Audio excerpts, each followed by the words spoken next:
TVL Remrod Sanga Hôm tháng te buher call nagtuka tlakat at lingdo na langval betonia Santi Santi Santi thâu ta hay in đâu ay atang bayan niya beo buawa sila dolby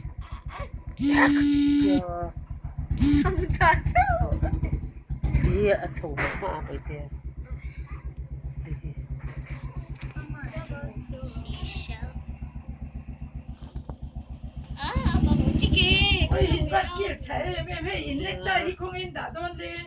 kilui vậy đi kilui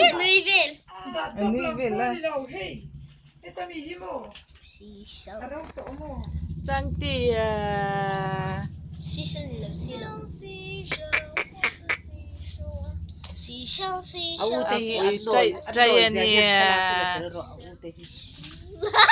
Apoy try niya. Au paber ania.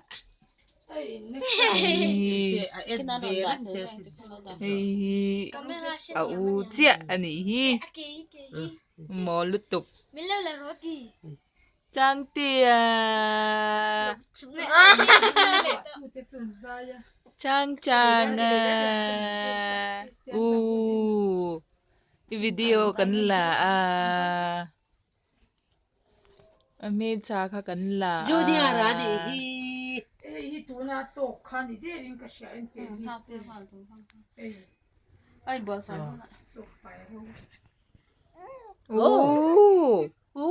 atia atia Abiang apur le tu Nah, nấu tê cho chú muốn lên.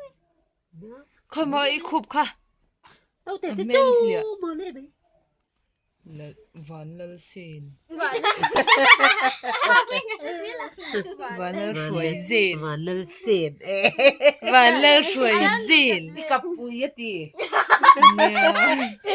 ui kaluak do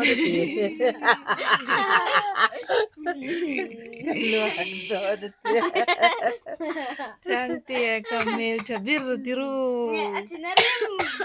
Ay, muy kudelo. Sang tia kamel chabira Tuan.